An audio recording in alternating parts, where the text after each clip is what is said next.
All right, everyone, this module is going to focus on one of your main responsibilities when you find yourself in that supervisory or managerial role, and revolves around decision making. So we'll go ahead and get right into it.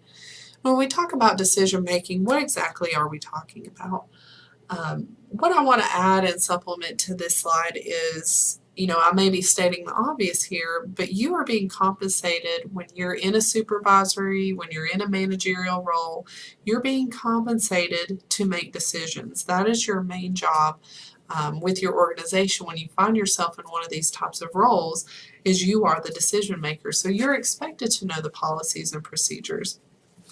You're expected to make decisions and not be indecisive, and not just pass stuff up the chain of command or pass stuff up the line. Your organization, those that you report to and those that report to you, are expecting you to be able to make decisions and not be indecisive. So when we talk about decision making, there are two categories of decisions that you're going to have to familiarize yourself with, and many of you starting out are going to find that most of your decisions are going to be non-program decisions. So we have decisions that we don't know the immediate answer to. We're going to have to do some investigating. We're going to have to look into it. The answer is not really that obvious. And many of you, like I said, are going to find yourself here when you're first starting out. This is a great opportunity to grow yourself as a professional, continually learn, continually educate yourself. You may just learn something new. But what I can advise here for this particular situation that you may find yourself in is to find yourself a mentor. Find yourself somebody that you can bounce ideas back and forth off of.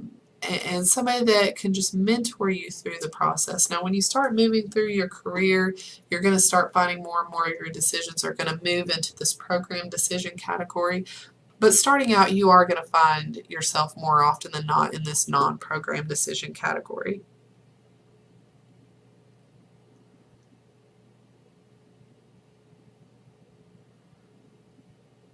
So the decision-making process, may look similar if you think back to when we talked about quality improvement. There's a lot of same elements in here, and truly, when we, and particularly when we talk about defining the problem, it's not unlike finding the root cause. We have to get a good definition set to the problem. How do we know what we're addressing if we can't even define it? Unfortunately, and particularly in healthcare, we don't start here at this step, which is not only the initial step, but probably the most important step. We want to shoot from the hip and go straight into problem solving, or trying to solve the issue without really defining what the issue is first. So I want to encourage you to really think through your decisions, because unless you're clinical where you have direct patient care and a patient's life is at stake, very rarely are we going to have decisions that need to be knee-jerk responses, or we're going to have situations that arise that need knee-jerk responses. So just something to think through, or think about, just really start to think through your decisions and make sure that you can accurately define the problem before we move on to our next step, which is analyzing the problem. Now here, again, pretty self-explanatory, but here we're going to, really investigate. We get to put our investigator hats on and gather all the information. One thing I want to point out here, it's important to remain objective. You're out there to get the facts, you're out there to get the information, but at the same time you need to make sure that you're being empathetic. And that you're really listening. Think back to when we talked about empathetic listening, because you may be dealing with a very sensitive issue or a very sensitive problem. So you're going to have to find that balance between remaining objective while still being empathetic and listening.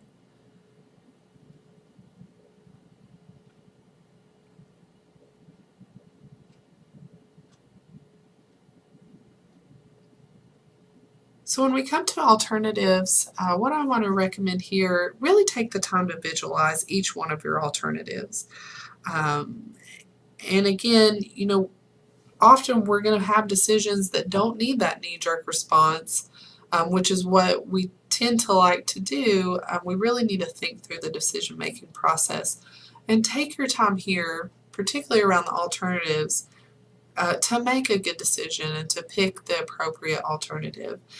So take time, really visualize what each alternative is, what it would look like if it were put into play, and think through the criteria that I have listed here, particularly around, ethical issues and how feasible and risky it is.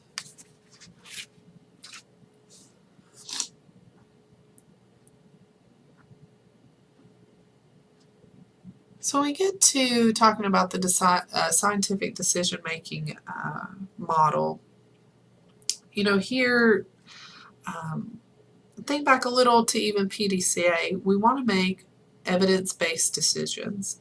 And evidence-based decisions is kind of like evidence-based medicine. Our decisions are based on research and literature. I'll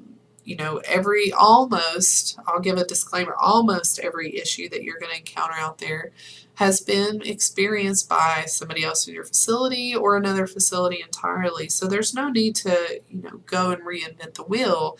There may be a good solution out there already that you may have to just tweak and adapt just a little to fit the purposes of your organization. And we do that through evidence-based decision making, where we look into what the literature is telling us. Now with experimentation, you don't want to experiment with a trial and error decision making. That can often lead you into some sticky situations. But I don't want you to read this as don't take risks. Risks are how we grow as individuals, as professionals, as an organization overall. So if everything is going along fine, you're not being risky enough. You're not growing as an organization, or you're not growing as a professional. But just be very cautious about doing trial and error decision making, and often it's not very appropriate for somebody in a managerial role to begin with. Now I'm going to end here on this slide.